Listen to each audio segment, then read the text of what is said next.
ನಮಸ್ತೆ ಗೈಸ್, ಇವತ್ತು ಬೇಗ 7ಗೆ ಎದ್ದು ರೆಡಿ ಆಗ್ತಿದ್ದೀನಿ ಬಿಕಾಸ್ ಊರಿಗೆ ಹೋಗ್ತಿದ್ದೀನಿ. So let's get ready. 17 ವರ್ಷದ ಹುಡುಗಿಗೆ ಇನ್ನು ಐಲೈನರ್ ಹಾಕೊಳಕ್ಕೆ ಬರಲ್ಲ. ನಾನು ಒಬ್ಬಳೇನ ಇದು ನನಗೇನು ಮಾತಾಡಬೇಕು ಅಂತ ಗೊತ್ತಾಗ್ತಿಲ್ಲ. Sorry guys. ಆ್ಯಂಡ್ ಪರ್ಫ್ಯೂಮ್ ಹಾಕ್ಕೊಂಡೆ, ವಾಟರ್ಗಲ್, ಅದೇನು ಅಲರ್ಜಿನೋ ಏನೋ ಗೊತ್ತಿಲ್ಲ, ಯಾವಾಗಲೂ ಅಕ್ಷಿ ಅಂತೀನಿ. ಮತ್ತು ಬ್ಲಶ್ಶು ಇಲ್ಲ, ಅದಕ್ಕೆ ಲಿಪ್ಸ್ಟಿಕ್ನೇ ಬ್ಲಷ್ ಮಾಡ್ಕೊಂಬಿಟ್ಟೆ. ಆ್ಯಂಡ್ ರೆಡಿಯಾಗಿ ಹೊರಡೋಷ್ಟ್ರೊಳಗೆ 8:39 ಆಗೋಗಿತ್ತು. ಮೆಜೆಸ್ಟಿಕ್ಕಿಂದ ಪಾಮ್ದ ಜ್ಯೂಸ್ ಮಾಡಿಕೊಟ್ಟಿದ್ರು, ಅದನ್ನು ಕುಡ್ಕೊಂಡು ವೆದರ್ ನೋಡ್ತಿದ್ರೆ ಹಾ ಎಷ್ಟು ಚೆನ್ನಾಗಿದೆ ಅನಿಸುತ್ತೆ. ಈ ಖಾಲಿ ಬಸ್ಸಲ್ಲಿ ಒಬ್ಬಳೇ ಆರಾಮಾಗಿ ಬಂದೆ.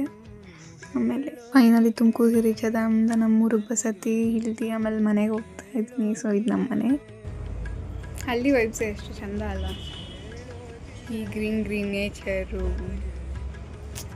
ಎಲ್ಲಿ ನೋಡೋಕ್ಕಾಗುತ್ತೆ ಬೆಂಗಳೂರಲ್ಲಿ. ನೋಡ್ಬೋದು, ಬಟ್ ಯಾವಾಗಲೂ ಅಲ್ಲ.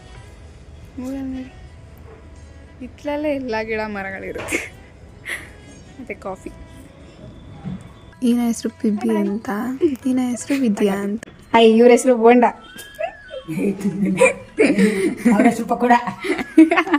ಅವರು ಅಂದರೆ ನಾನೇ. ಒಂದು ಕ್ವಶನು ಏನು ಗೊತ್ತಾ, ಇರುವೆ ಗಾಡಿ ಓಡಿಸ್ಕೊಂಡು ಹೋಗ್ತಾ ಇರುತ್ತೆ, ಆನೆ ಲಿಫ್ಟ್ ಕೇಳುತ್ತೆ, ಸರಿ ಅಂತ ಹತ್ತಿಸ್ಕೊಳುತ್ತೆ. ಇಬ್ರು ಹೋಗ್ತಾ ಇರ್ತಾರೆ, ಮುಂದೆ ಮೊಲ ಇರುತ್ತೆ, ಮೊಲನೂ ಲಿಫ್ಟ್ ಕೇಳುತ್ತೆ. 3 ಜನನು ಗಾಡಿಯಲ್ಲಿ ಹೋಗ್ತಾ ಇರ್ತಾರೆ. ಮುಂದೆ ಒಂದು ದೊಡ್ಡ ಹಳ್ಳ ಸಿಗುತ್ತೆ, ಆ ಹಳ್ಳದಲ್ಲಿ 3 ಜನ ಬಿದ್ದೋಗ್ತಾರೆ. ನೆಕ್ಸ್ಟ್ ದಿನ ಇರುವೆ ಆಸ್ಪತ್ರೆಗೆ ಹೋಗುತ್ತೆ. ಮೊಲಕ್ಕೆ ಮತ್ತೆ ಆನೆಗೆ ಎರಡಕ್ಕೂ ಏಟಾಗಿರುತ್ತೆ, ಇರುವೆಗೆ ಮಾತ್ರ ಏಟಾಗಿರಲ್ಲ. ಇರುವೆ ಸಿಗಲ್ವಲ್ಲ ಕೈಗೆ? ಅಲ್ಲ, ಸಿಗಲ್ಲ, ಅದಲ್ಲ. ಇರುವೆ ಹೆಲ್ಮೆಟ್ ಹಾಕೊಂಡಿರುತ್ತೆ. ಹೆಲ್ಮೆಟ್ ಹಾಕೊಂಡಿದ್ರೆ ಏಟಾಗಲ್ಲ. ಸ್ವೀಟ್ ಅಲ್ಲ, ಒಂದು ಫಂಕ್ಷನ್ಗೆ ಹೋಗಿರ್ತಾರೆ, ಸ್ವೀಟ್ಸು ತಿಂತೀವಲ್ಲ ಸ್ವೀಟ್ಸು, ಆದರೆ ಕೊಬ್ಬರಿ ಮಿಠಾಯಿ ಮಾತ್ರ ಹೋಗಿರಲ್ಲ. ಯಾಕೆ? ಕೊಬ್ಬರಿ ಮಿಠಾಯಿ ಮಾತ್ರ ಹೋಗಿರಲ್ಲ ಸ್ವೀಟ್ ಮೇಳಕ್ಕೆ. ತಿನ್ನಲ್ಲ ಯಾರು?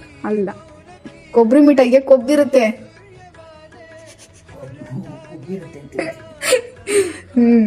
ಇವತ್ತು ವಾಪಸ್ ಬರ್ತಾ ಇದ್ದೀನಿ. ಬಾಯ್ ಊರು, ಬಾಯ್ ಬೋಂಡ. ಇವತ್ತಿನ ವ್ಲಾಗ್ ಅಷ್ಟೇ.